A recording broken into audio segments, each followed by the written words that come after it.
الحمدللہ وکفا والسلام علی عبادہ الذین اصطفیٰ اما بعد فاعوذ باللہ من الشیطان الرجیم بسم اللہ الرحمن الرحیم یا بنی اسرائیل اذکروا نعمتی التي انعمت علیکم وانی فضلتکم علی العالمین صدق اللہ العظیم۔ حضرات محترم، آج کی نشست کے اندر آپ حضرات درس سے قرآن سماعت کریں گے، اور جیسا کہ آپ کے علم میں ہے کہ درس قرآن کے اندر ہماری سورۃ بقرہ جاری و ساری ہے، اور اس کی آیت نمبر جو ہے وہ 46 ہے۔ اللہ کے فضل اس کے توفیق سے ہم نے سورۃ بقرہ کے ابتدائی 5 رکوع کمپلیٹ کر لیے ہیں، اور چھٹے رکوع کی ابتدا ہو رہی ہے۔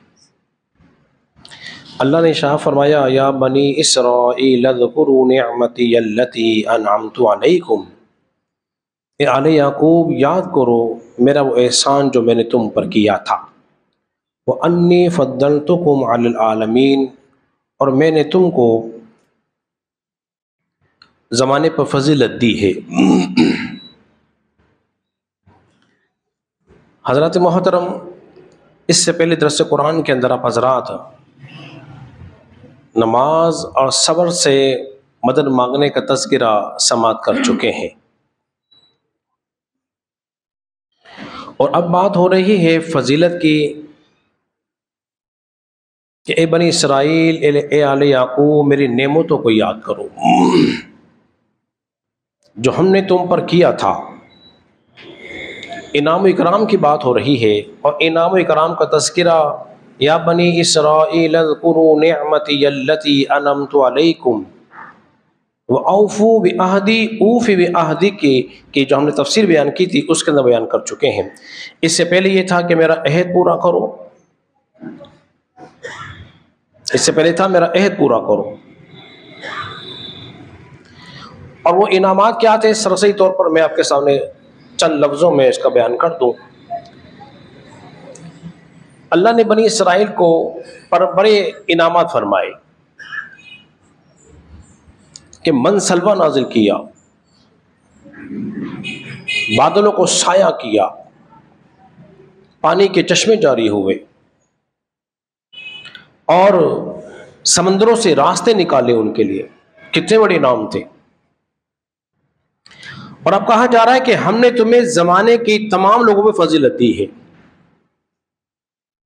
بعض لوگ اس آیت کریمہ کو لے کر یہ کہتے ہیں کہ سب سے افضل قوم جو ہے وہ قوم بنی اسرائیل ہے،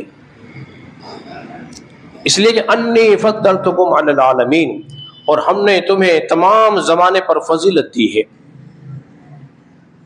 لیکن ایک مقام پہ اللہ رب العزت نے یوں ارشاد فرمایا ہے سورہ آل عمران کے اندر، وہ کیا ہے؟ کنتم خیر امۃ اخرجت للناس، سورہ آل عمران آیت نمبر 110۔ اور ہم نے تمہیں بہترین امت بنایا ہے جتنی امتیں اس زمانے میں ظاہر ہوئی ہیں۔ ہم نے تمہیں بہترین امت بنایا ہے جتنی امتوں میں لوگوں میں ظاہر ہوئی ہیں۔ اس امت سے مراد کیا ہے؟ امت مصطفیٰ ہے، اور وہ بنی اسرائیل کو فضیلت دی تھی، یعنی کہ وہ زمانے میں فضیلت انہی لوگوں کو حاصل تھی۔ پھر جب نبی پاک صلی اللہ علیہ وسلم تشریف لے آئے تو پھر آپ کی امت کو تمام امتوں پہ فضیلت دے دی گئی۔ اب بتایا جا رہا ہے محبوب پیارے، جس طرح تم تمام نبیوں میں سب سے افضل، سب سے اعلیٰ ہو، اسی طرح ہم نے تمہاری امت کو بھی سب سے افضل بنا دیا ہے۔ ایک مقام پہ اللہ نے اور شاہ فرمایا، سورہ آل عمران آیت نمبر 42 ہے، وہ کیا ہے؟ وَاسْتَفَاكِ عَلَى نِسَاءِ الْعَالَمِينَ، اے مریم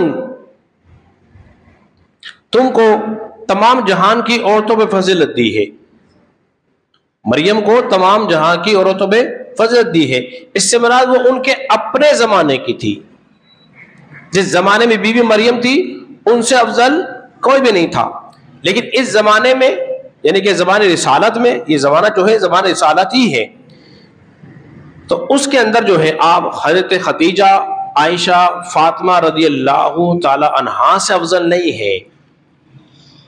اس زمانے میں سب سے افضل جو ہے وہ حضرت خدیجہ ہے، عائشہ ہے، اور پھر حضرت فاطمہ الزہرا رضی اللہ تعالی عنہا ہے۔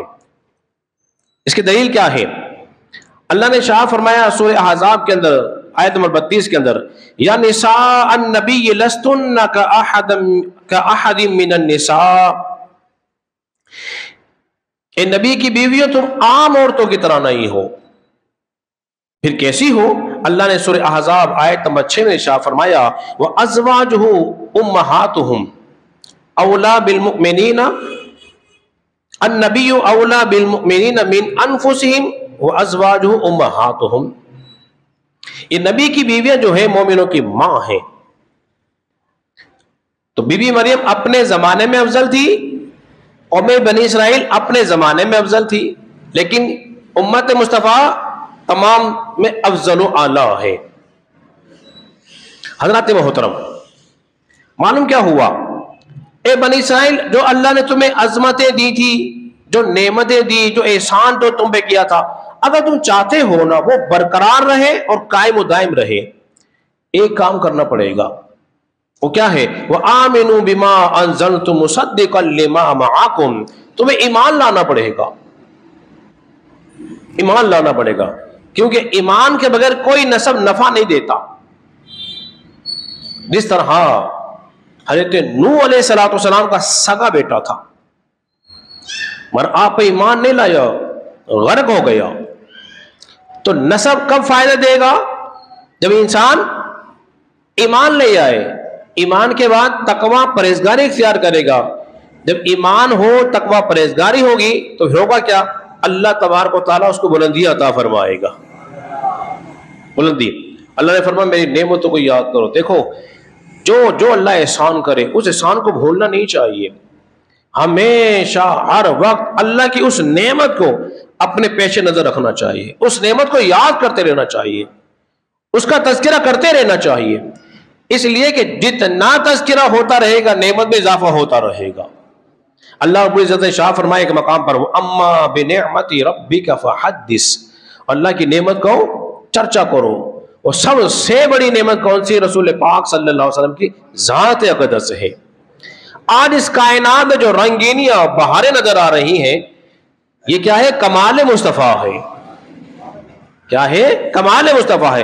لہذا تم نے کثرت سے رسول اللہ کی عظمت و شان بیان کرتے رہنا ہے، نبی پاک صلی اللہ علیہ وسلم قصیدے بیان کرتے رہنا ہے، ان کے نام کے ترانے پڑھتے رہنا ہے۔ پڑھو گے ان کے نام کے ترانے، رب خوش ہوتا رہے گا اور تمہارا مقدر جو ہے بلند ہوتا رہے گا۔ اللہ رب العزت کے بعد